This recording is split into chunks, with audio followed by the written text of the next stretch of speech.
New Thought Media Network. We are a global broadcast network of positive music, media, and entertainment, inspiring humanity's evolution along the journey of enlightenment and creating a world of love, peace, empowerment, and prosperity for all. New Thought Media Network. Positively inspiring.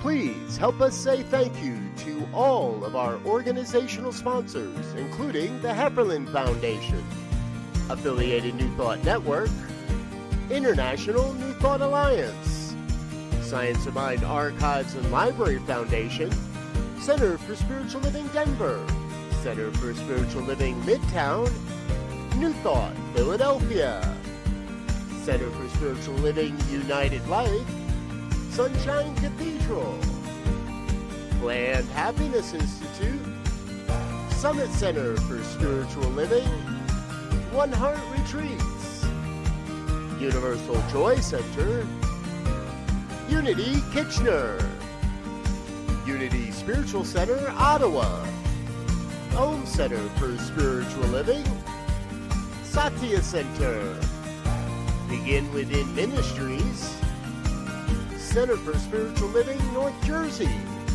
Unity of Savannah, and the Center for Spiritual Living, Seattle, as well as all of our individual donors. On behalf of New Thought Media Network, thank you, and please like, share, and subscribe. New Thought Media Network, come be you.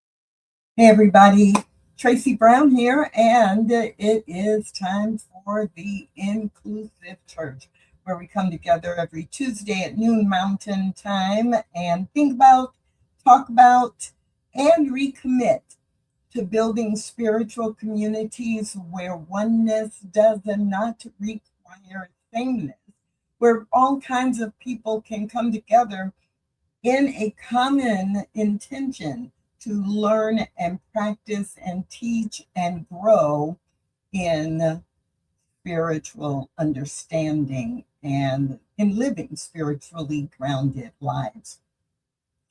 In case this is your first time on the show, I'm Tracy Brown. I'm the author of the book Stained Glass Spirit, Creating Communities Where Oneness Does Not Require Sameness, as well as a couple of collections of prayers for all aspects of our lives. But in this show, we come together to really think about and go beyond our thinking, right? To think about what we can do and how we can manage or respond to different situations that get in the way of us being inclusive. And unfortunately, there are things that come up. And for those of us who have been doing the work for a really long time, we have experience and skills, but we still cannot predict everything that will happen or how people will respond. So if you are watching today live and you want to say hello, please use the chat or the comment section, depending on which platform you're on. I can see that some of you are on YouTube and some of you are on Facebook. And looks like I have somebody on LinkedIn as well today. So do what Anita does and say, Grand Afternoon Rising, Tracy. Grand Afternoon Rising to you too, Anita, and to everyone else, whether it is morning or afternoon or evening where you are watching. I hope you're having a good day. And we're going to dive into today's topic because there's a lot to cover. So, in this month, the focus has been on Pride Month and what are some things you can do and what are some things you need to keep in mind as you are planning and as you are participating in Pride Month so that you don't trip over some of the landmines. And also, just to give you some additional ideas about what you can be thinking about or what you can be planning, if not for this year, as you prepare for next year. Also, I do want to acknowledge, I've tried to acknowledge each week this month that we're doing this in April, so there's a little bit of time left for preparing for June. But there are some places where Pride Month is not celebrated or honored in June. I know of several places where October is the month, and then I've heard of a couple of other locations where it's a different month other than June or October. So in any case, we're focusing on how do we do this based upon spiritual principle. And that is so important that we remember that we are integrating our spiritual principle and our spiritual values, not just participating in or hosting things during Pride Month from a political or socio-political, cultural in background. If you haven't been with us earlier this month, we spent one show talking about language, the language we use, and what it can mean or how it might be interpreted. We've also focused on a couple of other topics, so you'll want to go back and watch those shows. And at the end of this show today, I will put up a slide that has a QR code to the playlist if you need some help finding the past shows. And one more thing before I dive into today's topic. At the end of the month, we'll be releasing a brand new toolkit, a brand new Pride Month planning toolkit. And it is, I'm really excited about it. It is almost ready. By this time next week, it will be ready so that we can release it to you. It will be for sale. It'll be easy to access. It does include reminders about the spiritual framework for the work that we're doing together. There are some educational modules that you'll be able to refer to. There's some tips about language, some of which we covered a couple of weeks ago. And there is a focus throughout on how do you integrate spiritual practice and how do you even look at your own materials and audit them. So just a quick heads up, and I'll mention that again at the end of our time together today, but just get ready. It is coming. It is coming between now and the end of the month. So navigating resistance, why do I want to even talk about that as we're dealing with Pride Month? I mean, you know,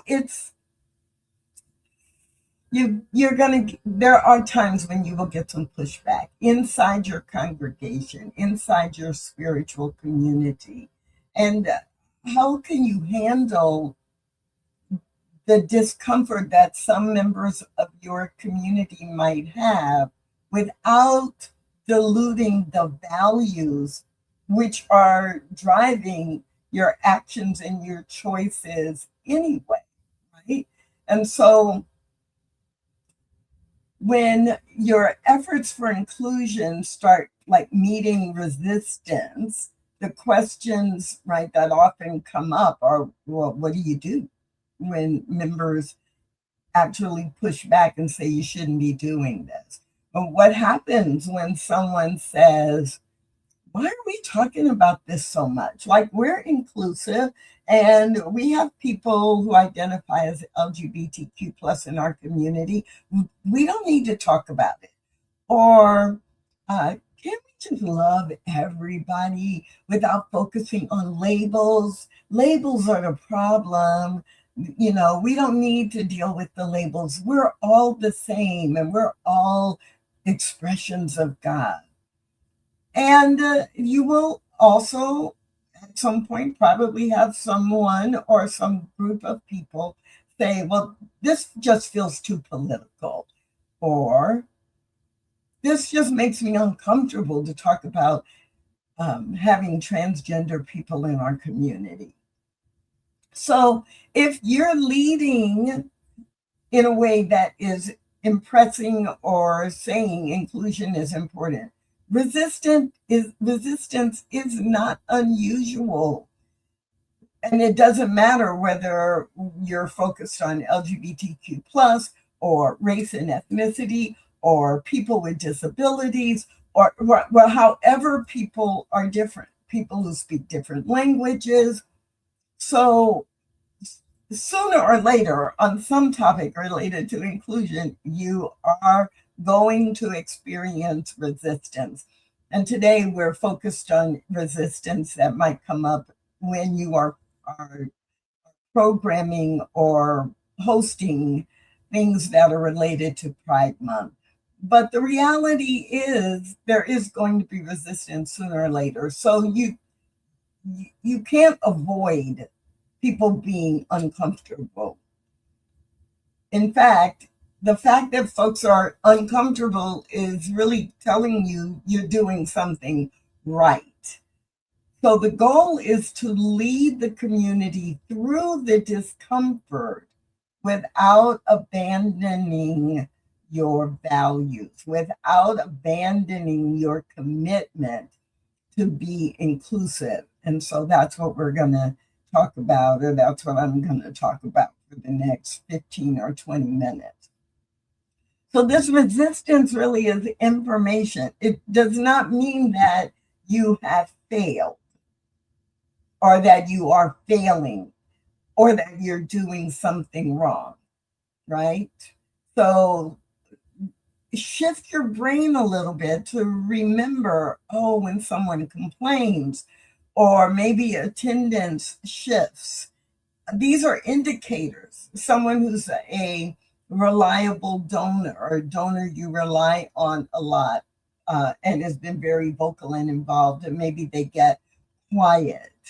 A longtime member sends you an email, right? They saw you on Sunday and they didn't say anything, but then on Tuesday you get this email because they didn't feel comfortable speaking in the moment. So you will have people on your leadership team or ministry team members who their gut reaction will be, maybe we're moving too fast.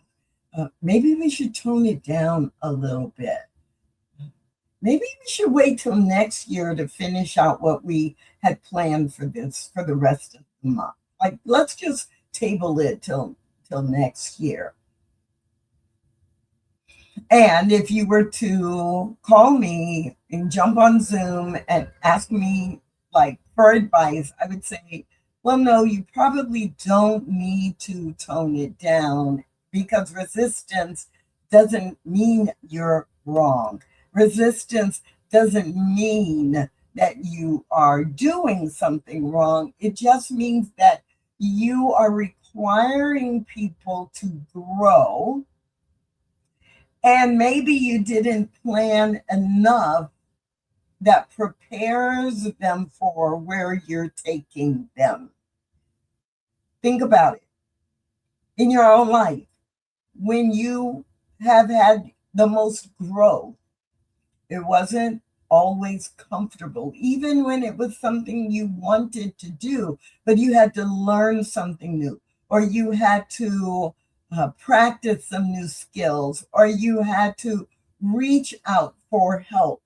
Like, that's not always comfortable, but that doesn't mean you're not willing to tough it out, or you're not willing to learn the new things, or you're not willing to grow into it. So your community also must grow into being inclusive and demonstrating inclusion with all the different topics, right? We've talked about so many different areas of diversity, so many different ways that we want to be inclusive. And so you remind people. That's really what you want to do. You're going to remind people of what we teach in New Thought.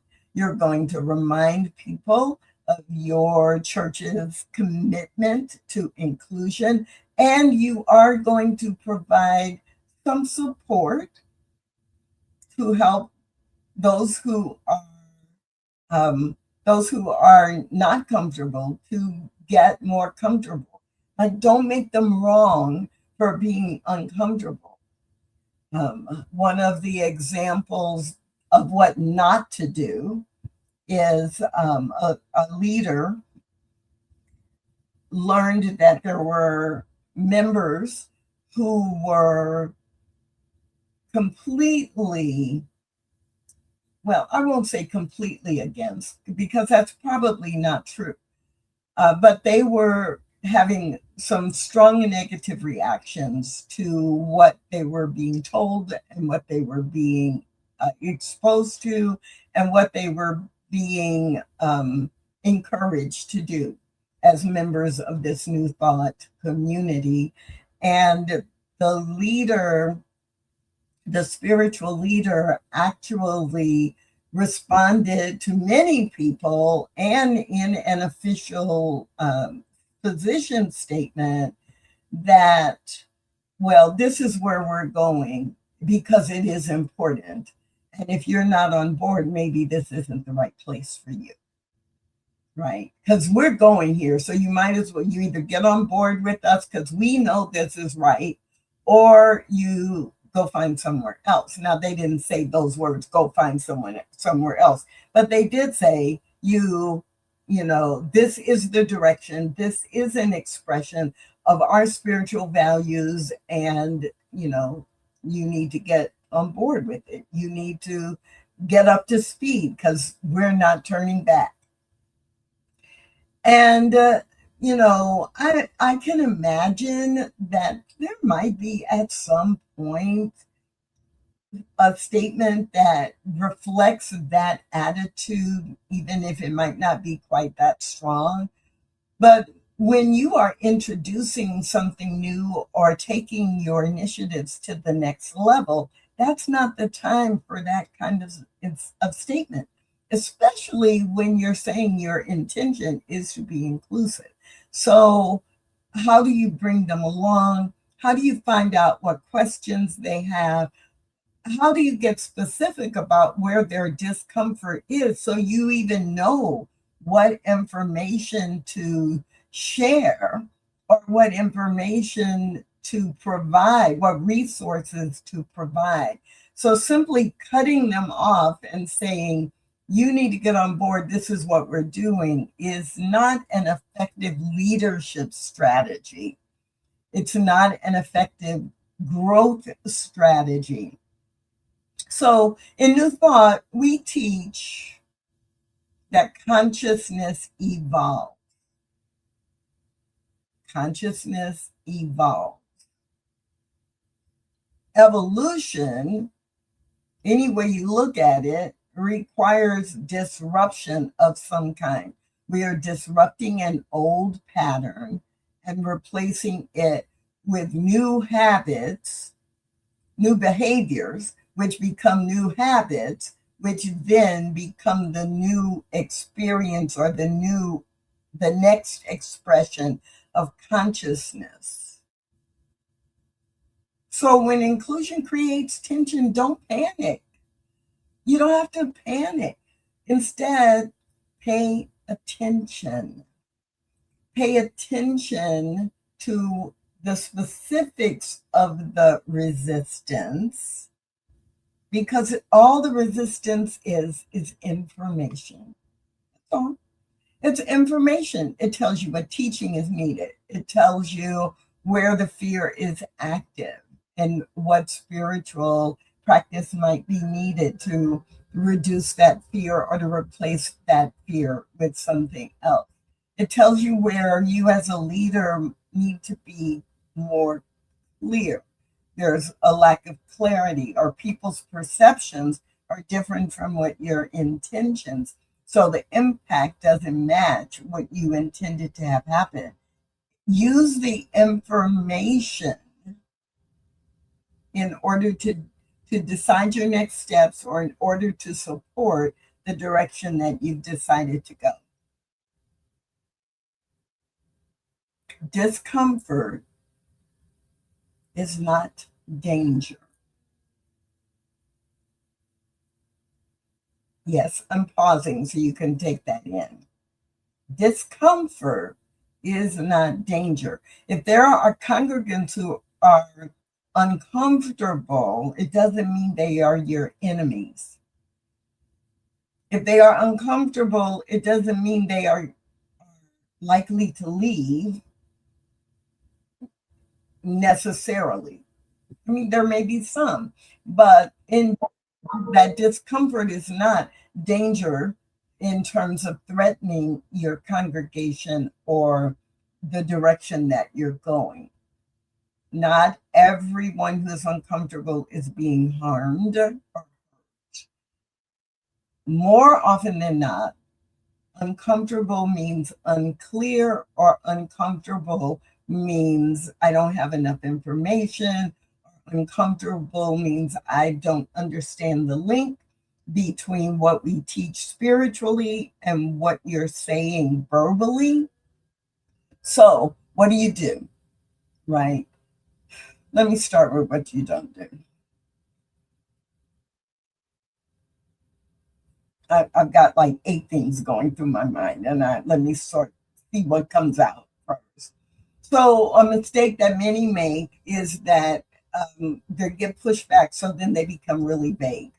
We welcome everyone, without naming any specific groups or without naming who has been excluded in the past. And it just becomes kind of vague and weak. And if we go back to when I talked about your language, it just sends a fuzzy message and nobody gets it. And then you don't understand why nobody gets it. Or we'll go to principle and say, well, we're all one, without going on to talk about, but we have different experiences. And in society, some of those experiences get shaped by people, by policies and by procedures and by our legislation, where different groups of people have different experiences.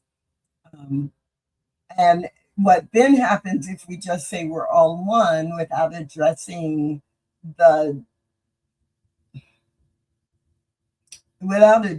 fact that we're not all the same, then that's why people do get confused and say we don't need to talk about differences, because we're all one means we're all the same. And it does not mean that. So if in your community you have not been making the distinction, then the more you do with inclusion and the more you call out different cultural groups, different age groups, different abilities groups, then you're going to get a lot of pushback. a lot of pushback. No, we're all the same. Don't talk about any labels. Those are human labels. They're bad. No, labels or descriptors are not bad. They're just descriptors. And that's a whole nother conversation. Tracy, do not get on your soapbox on that one today. There'll be another day. People will say, well, if we talk about this, we're just dividing people. Well, silence is what protects that division. So, vagueness in your messaging and in your language does not lead to unity. It leads to sometimes apathy. It leads to sometimes ignorance, not in terms of a negative label, but just I'm ignorant of the ways that different types of people are different from me because we never talk about it. Most often, vagueness is simply a demonstration of avoidance. I don't want to make people uncomfortable, so I'll just avoid talking about that difference. Now, the moment that you decided or that your leadership team decided to honor Pride Month, you basically let go of any justification for not being specific or not being not articulating. You gave up that option because you said we're going to honor Pride Month. We are going to honor people who identify as LGBTQ plus. We are going to highlight the ways in our community that we engage, involve our congregants who identify as LGBTQ plus. It's Pride Month, and we are going to partner with some groups or organizations in our city, town, state, country, that focus on the experiences of people who identify as LGBTQ plus. So the moment you said we are going to honor or recognize Pride Month, you have given up the option of being vague in your messaging. So what are some examples of messaging or things that you might want to think about saying? Well, we talked about the difference between welcoming and affirming. So in a previous week, so you might talk about that, or you might use we both welcome and affirm people who identify as LGBTQ plus. We affirm LGBTQ plus people as full expressions of the divine.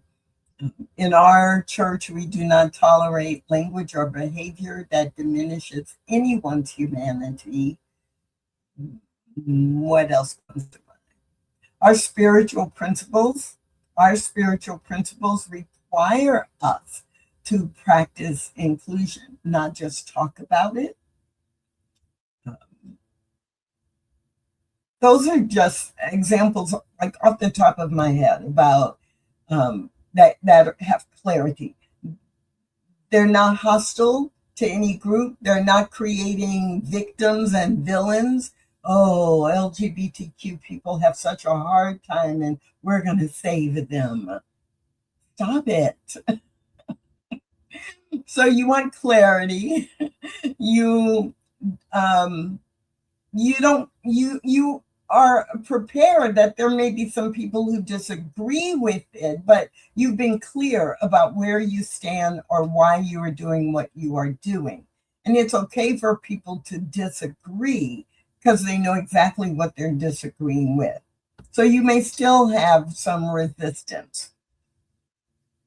So let me spend about 5 minutes on what are some things that you can do once the resistance shows up.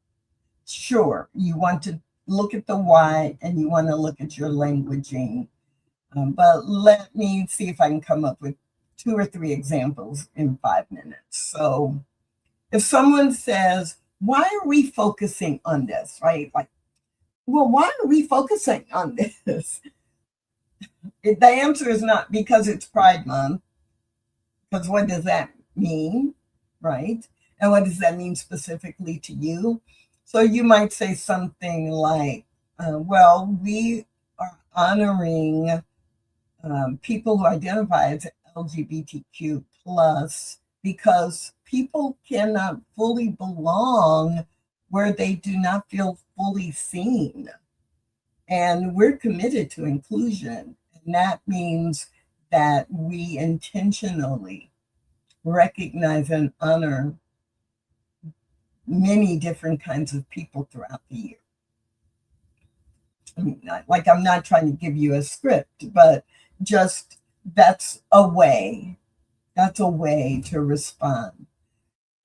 Invariably, if you are meeting resistance, someone is going to say, well, this feels political. And, I come to church on Sunday because I want to get away from the messiness of politics in the world. It's so divisive, all of that kind of thing.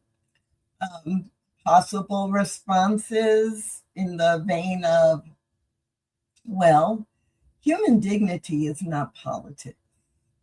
And we're a spiritual community that's been called to be examples of love, be an example of belonging, be an example of unity and harmony. And we definitely are committed to being an example of allowing or requiring human dignity for all of our congregants and everyone who lives in this community, including people who are LGBTQ. Another sample of resistance and how you might respond. Someone just, they're not coming to you in an aggressive way. They simply are expressing that, this just makes me really uncomfortable. I know people who identify as lesbian, and I know some gay men, but when we start talking about bisexuality and transgender or queer or pronouns, I'm just really uncomfortable. So that's a real great opening for a conversation. And there's so many ways you can go with it.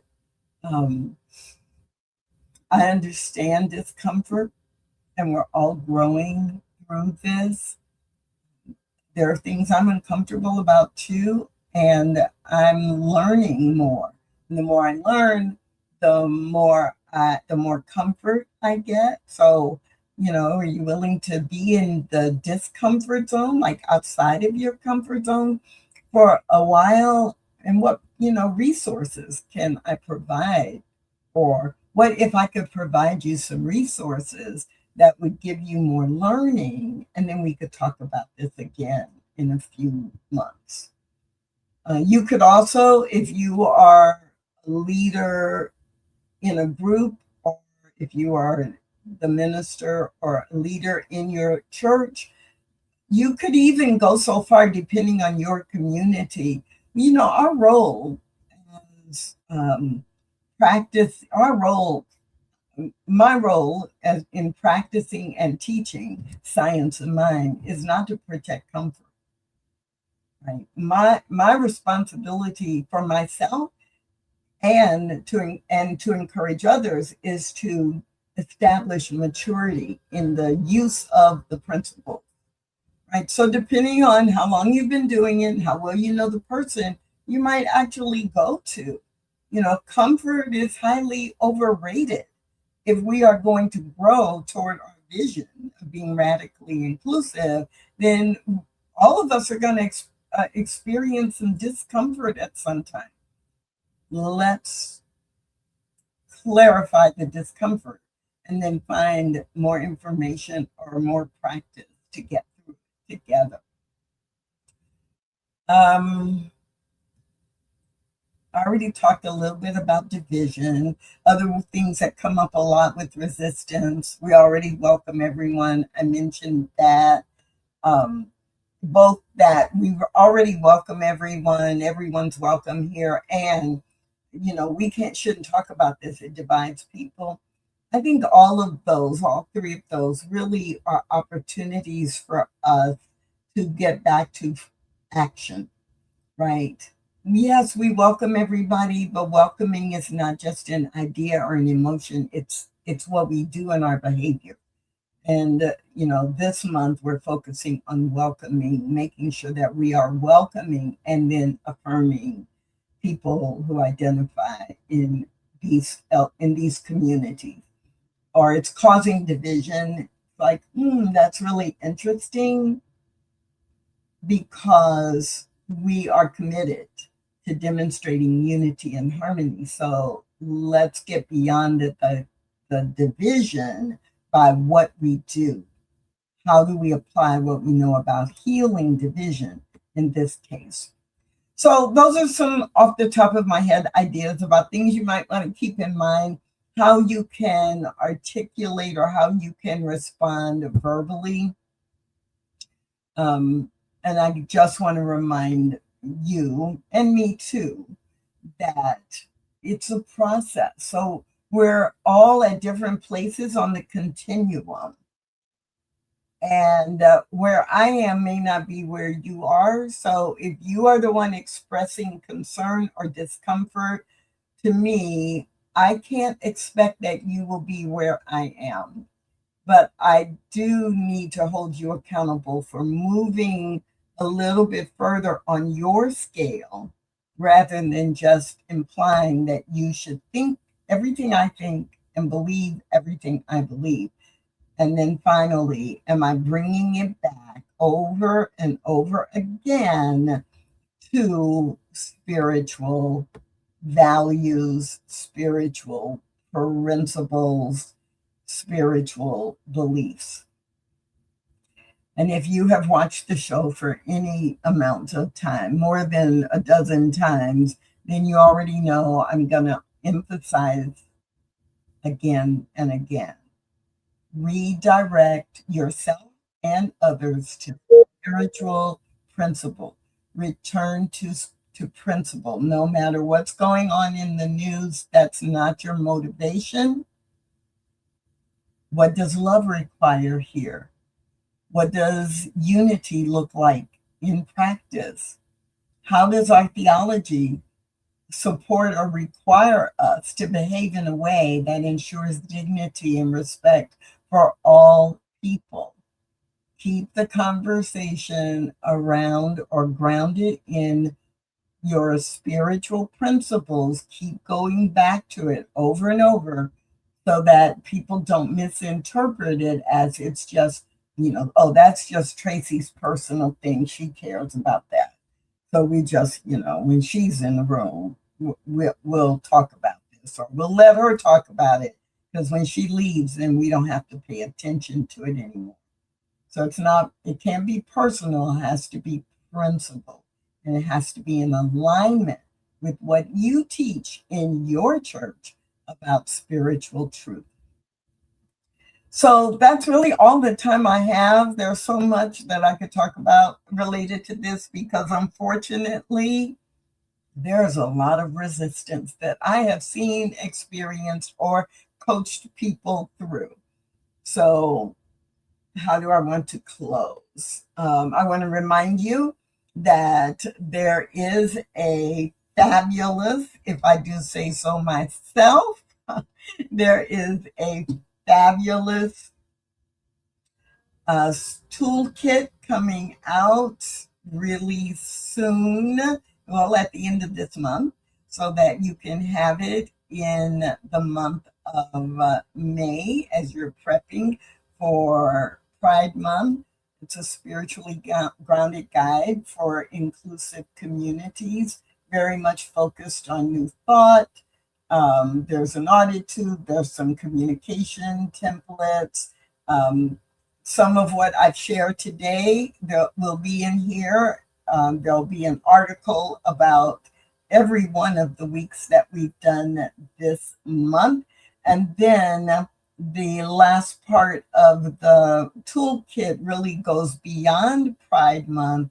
What are some things that you can be doing all year long? So if you're leading inclusion in your church right now and you're or during Pride Month, you experience some resistance, don't confuse criticism with failure. Don't confuse discomfort with danger. Don't confuse silence with peace. That because people aren't saying anything, they're really cool with it. You may hear through the grapevine that there's some discomfort and follow through with it because you're the leader. You've got to be courageous and you have a responsibility for being in integrity with your spiritual principles. All of us want our communities to reflect the divine, to honor the divine as it is expressed in every single person. That's the sacred work that we are about in Pride Month and all throughout the year. So next week, I think I'm going to talk about